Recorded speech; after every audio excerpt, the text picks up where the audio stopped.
Welcome to the Forging Honor podcast. I'm Jonathan George. And I'm Benjamin Jones. Here at The Forge, we explore what it means to live as Christian men. Along the way, we'll be doing challenges, building habits and character through action.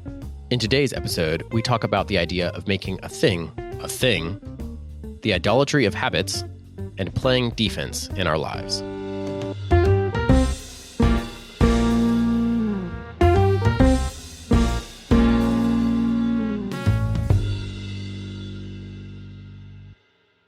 All right, it is challenge check-in time, and this might be some kind of record. It's our fourth challenge check-in for a particular challenge, and that's because of our scheduling this time around and just the way things have fallen out. But as a reminder, challenges last for 6 weeks, that is 42 days.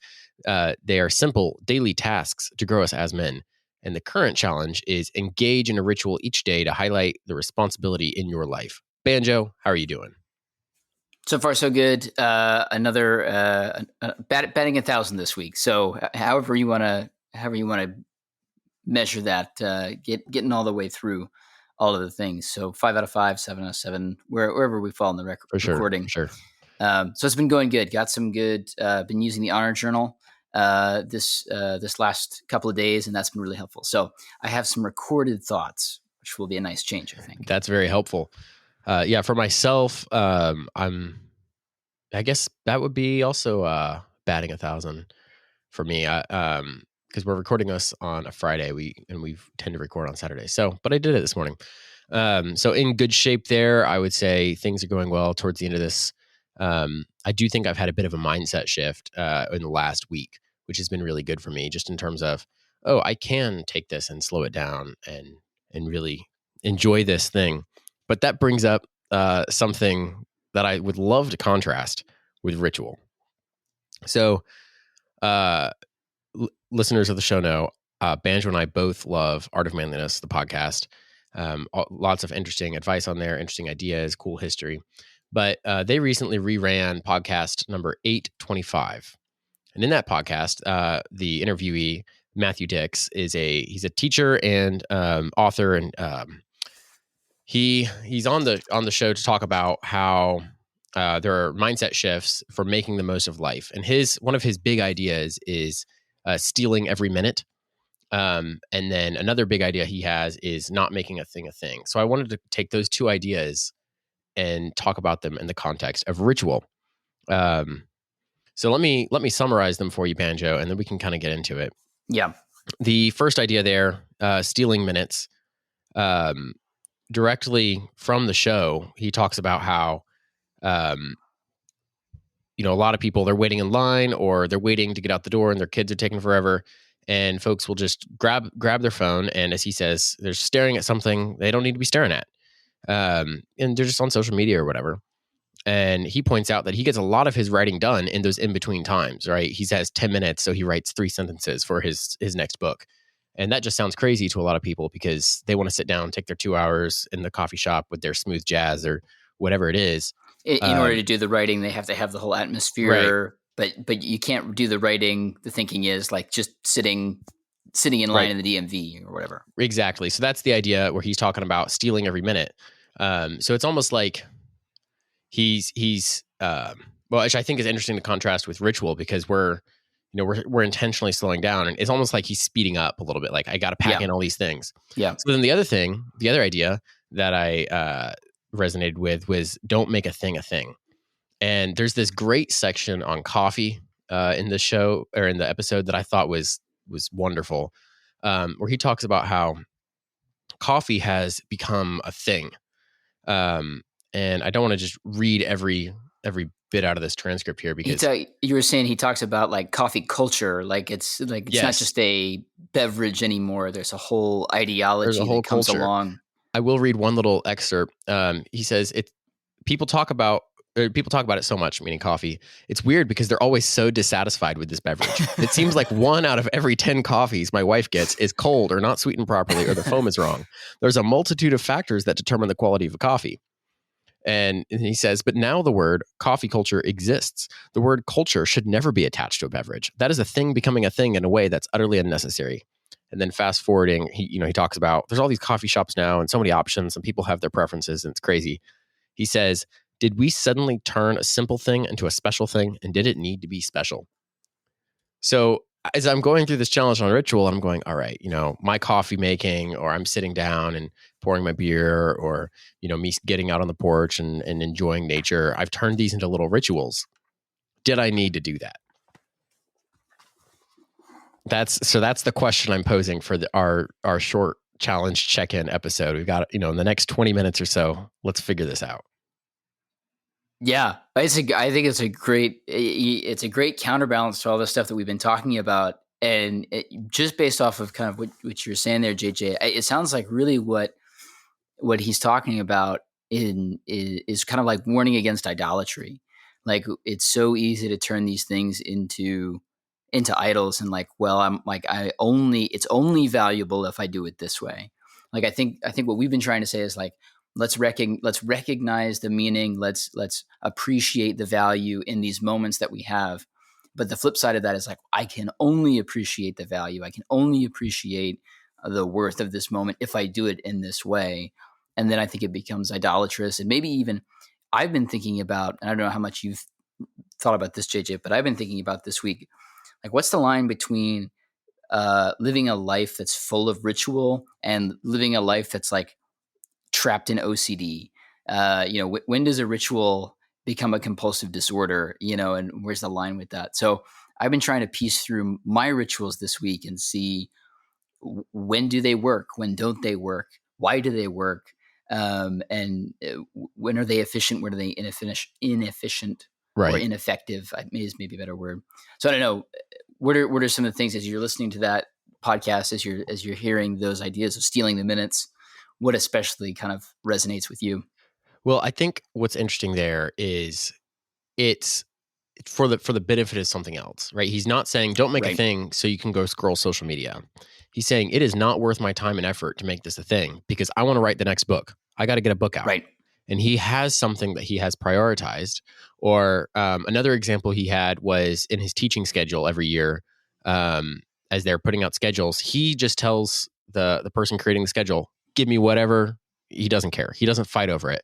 And then he goes and spend the next 2 weeks golfing or whatever, while all the other teachers fight about they want their perfect teaching slot in the afternoons or whatever. Yeah. And Yeah. he says, you know how much mental energy that saves him? And he gets to go golf with his buddies. Like that's so it's less about kind of what I got from that was it's less about he's not caring about anything. Right. He has things he cares about.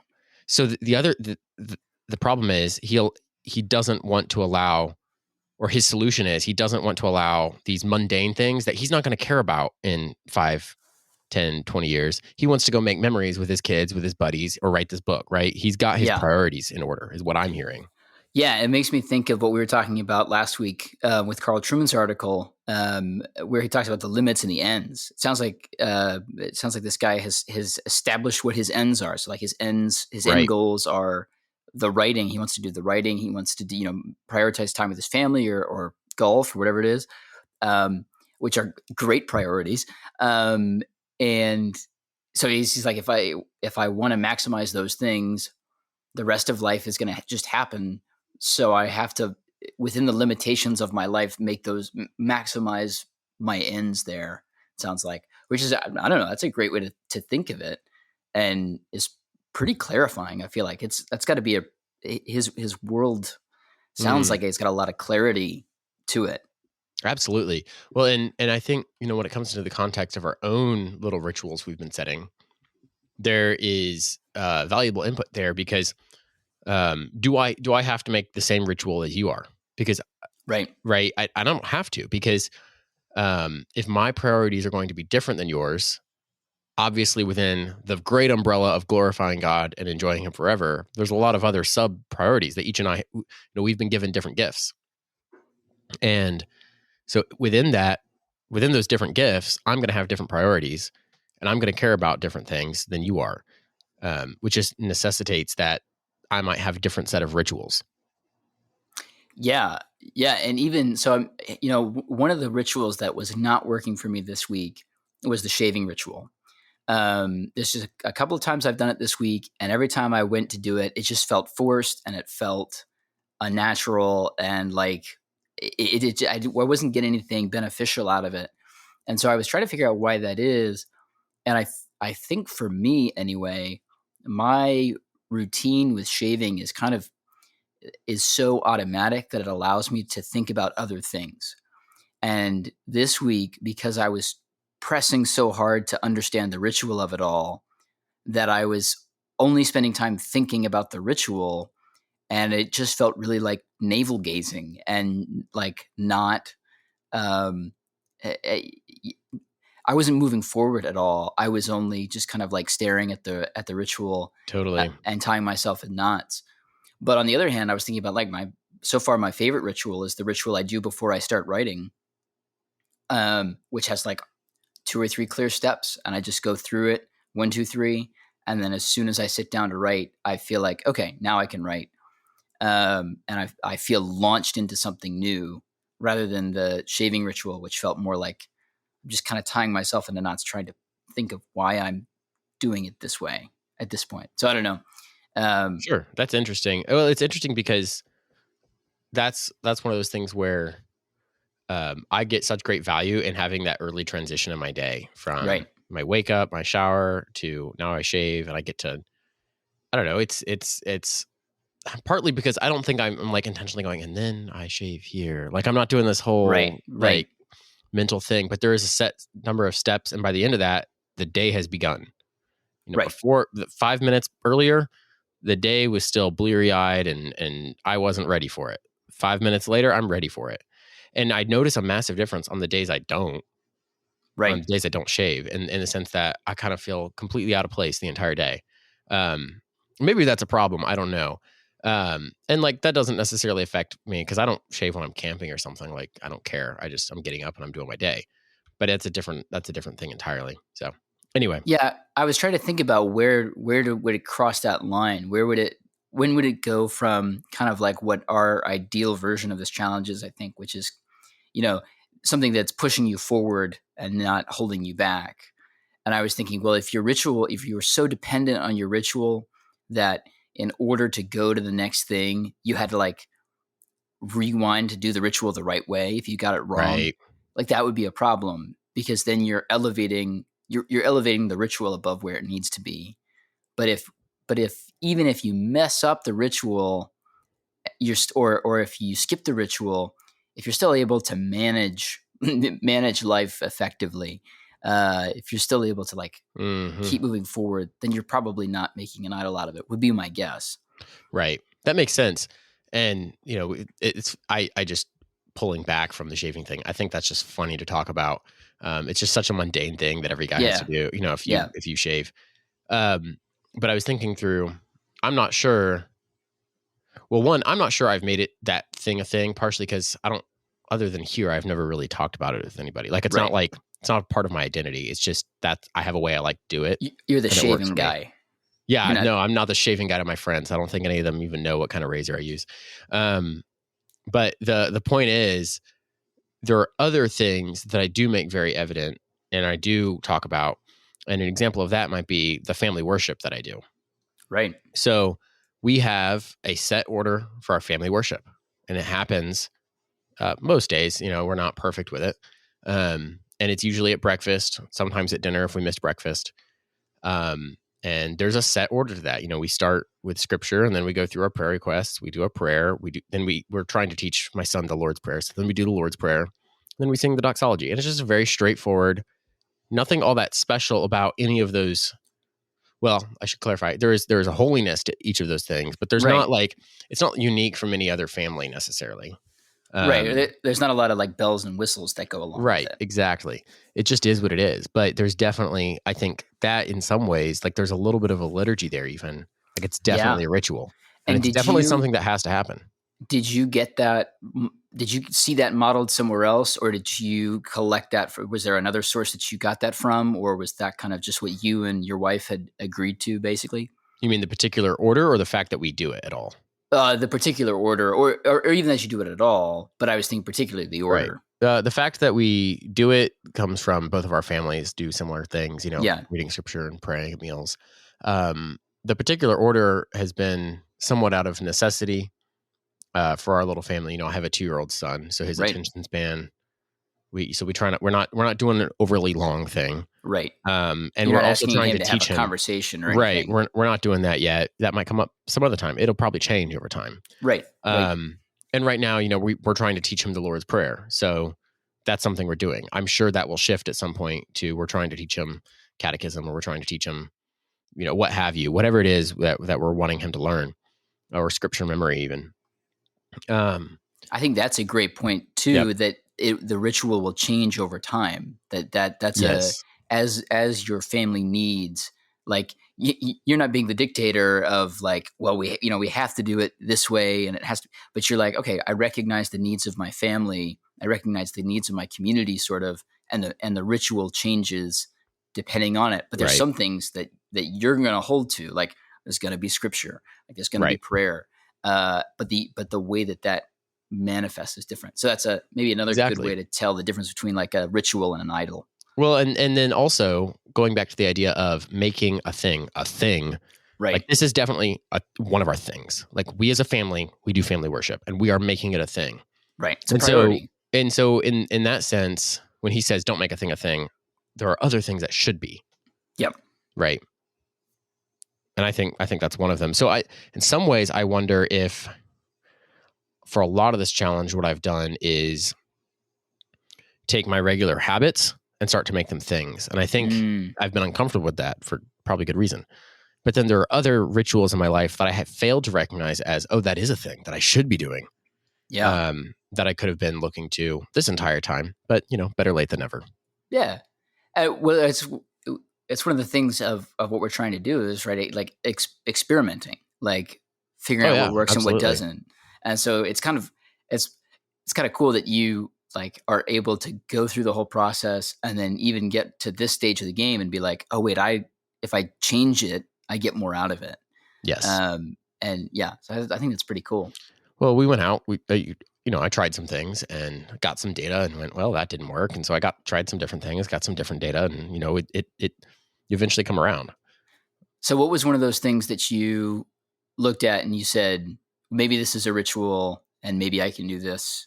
Maybe this is a different way I can approach this. Like a specific ritual, or how I accidentally turned a habit into a ritual.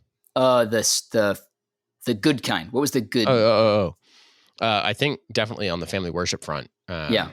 Being more intentional with that and realizing, oh, this is very valuable to me. I should be doing this every day. Similarly, just even thinking back to my Bible reading, that was our first challenge of this year. Thinking back to that.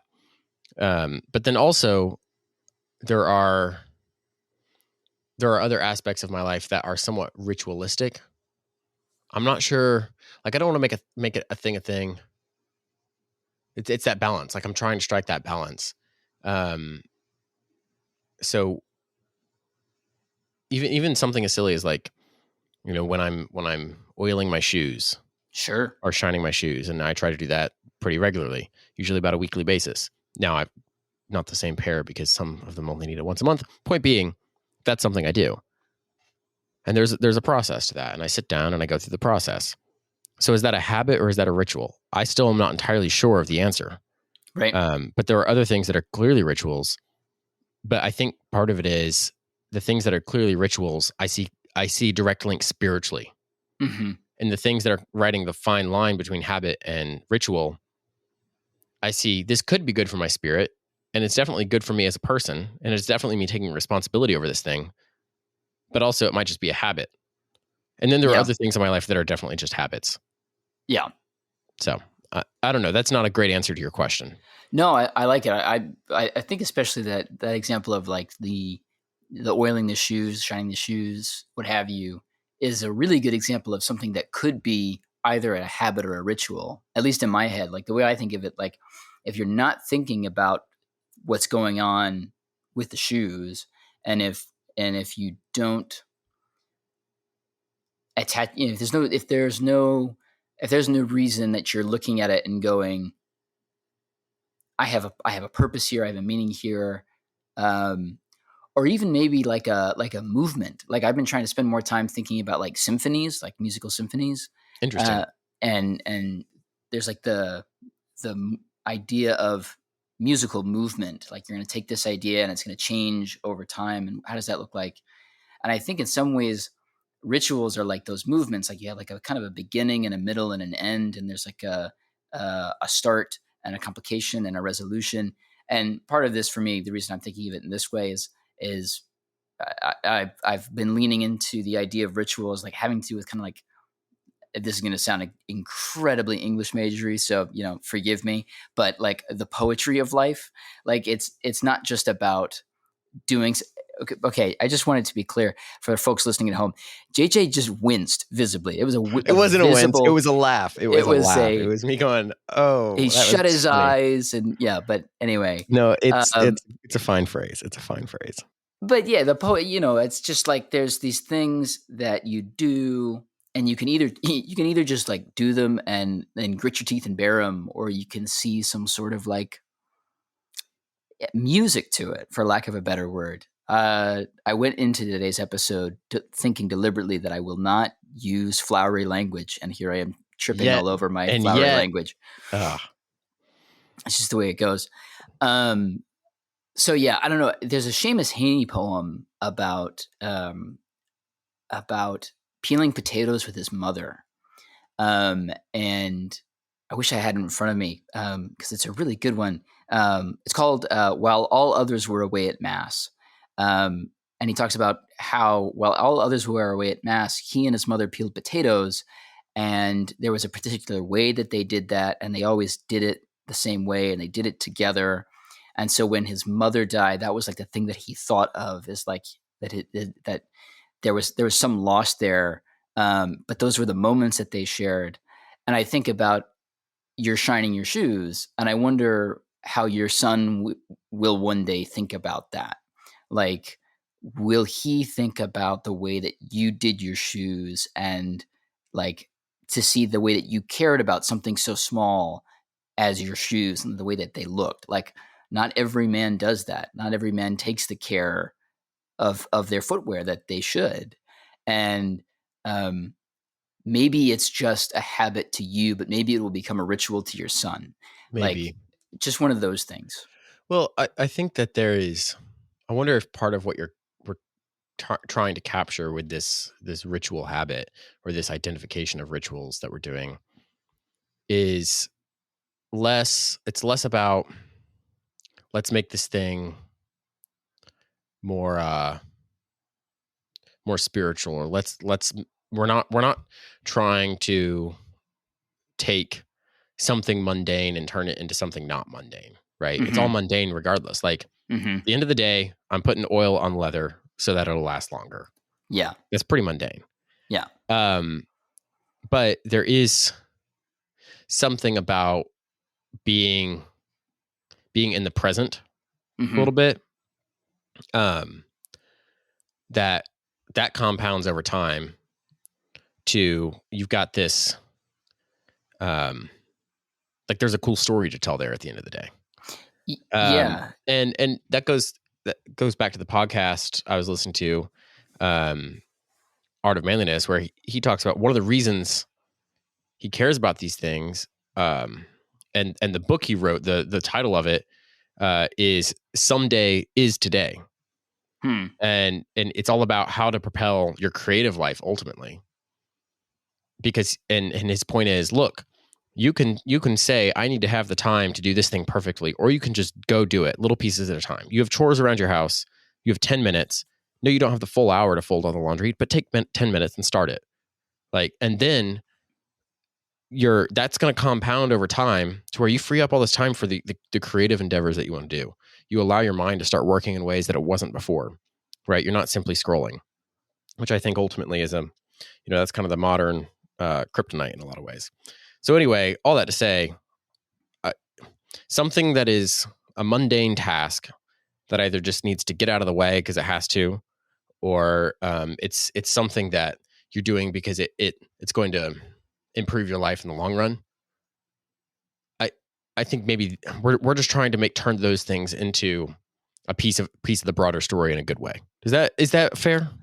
Yeah, maybe if I can put it this way, you see if this resonates. I don't think we're not trying to elevate the mundane. Like we're not trying to make something extra special. We're not trying to Right. add any extra flavor to anything. I think we're just trying to say, you can either go through life thinking that there are like two or three really big moments in your life, or there is only two or three times in your day where you can really be present. And I think what we're trying to say is the process, or really be responsible with your time. But I think what we're trying to say with ritual is all throughout your day, we want to be responsible with what we have. Um, there's a part of Running and Being by Dr. George Sheehan, which I've made many reference to. We on did a this whole show. challenge around it. Did a whole It was challenge on it. wonderful. Yeah, it's one of my favorite books. At the beginning of that book, for folks who've read it, they might remember the first chapter. He talks about offense and defense, and he's got this whole section about time, right? Like controlling the clock, which I think he's talking about something similar to what the podcaster that you were talking about, Matthew Dix, what he was talking about, where he talks about every day you have this rhythm of your life, and our tendency is to fall into this habit of letting the clock control the time. So like I have this thing at 3:00, and I have this thing at 4:00, and I have this at 5:00, and you're always like constantly looking at the watch because the watch is telling you how to live your life. And he's like, that's living life under pressure. You shouldn't do it that way. Instead, you should be in a state of like play and kind of moving forward and being in the present and doing the thing that you want to be doing. And then when you find that thing that you want to be at play with, you're always trying to do that thing. It's kind of like what you're talking about with like writing the book. Like you can either see your life as like, well, from 2 to 3, I have time to write. Or you can say, I'm always going to carry my notebook with me. And anytime I have a spare moment, I'm going to try and write something. And part of one of the ideas he has with that, getting to the offense and defense idea, he talks about you can't always, like, he's using the basketball analogy. You're not always going to be able to play offense. Like offense is such a creative thing, and you need so much like rhythm and momentum, and like you're going to have days where you are trying to shoot a basket and you can't ever make the shot. Like it just happens. But his point is you can always play defense, because defense is about showing up. It's about playing with grit. It's about always just like, I'm going to give 110% effort no matter what it is that I'm doing. And I'm going to be present in that moment. And if you're not playing good defense, it's because you chose not to play good defense. And I think the idea with our rituals here is we kind of want to say,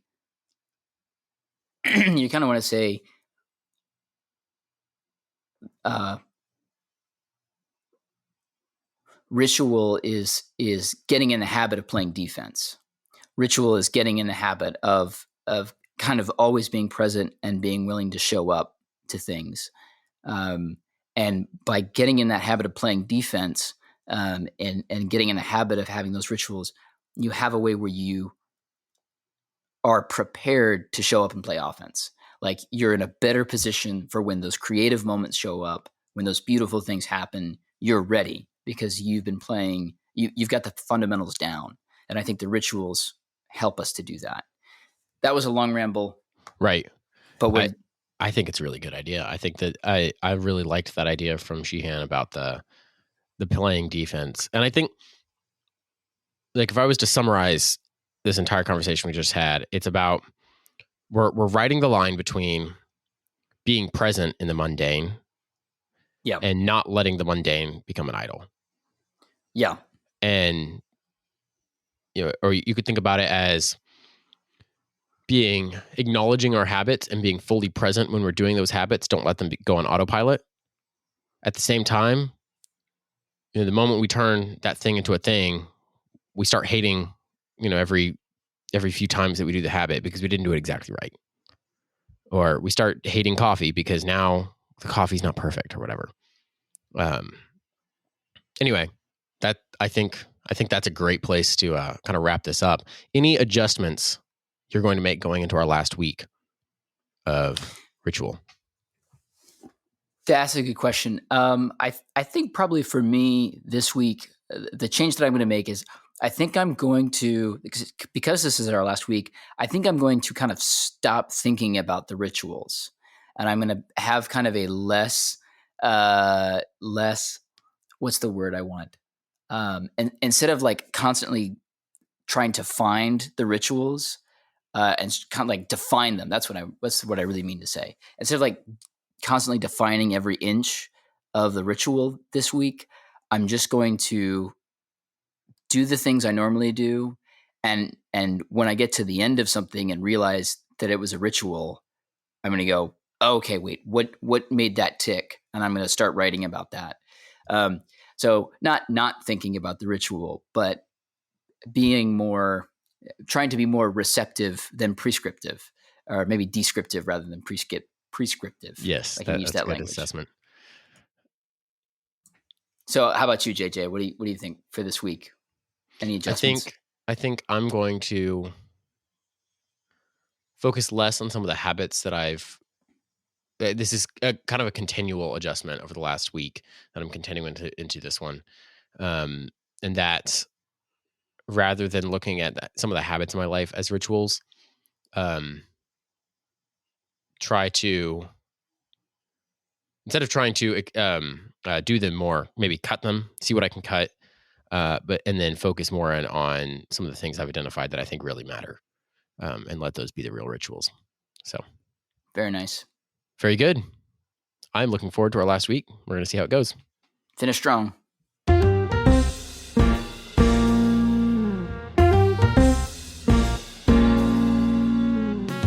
This has been the Forging Honor podcast. Music and production is by Elliot George. For more information about what we do or to learn how to get involved, visit our website at forginghonor.com. If you enjoyed the show, make sure to like, subscribe, and give us a rating to bring others into the Forging Honor journey. On our website, you'll find information about our Patreon, articles, as well as links to the many resources we mentioned in the show. Thanks for taking the time with us today. We hope you'll take up the work alongside us and join us in the task of Forging Honor. We'll see you next time.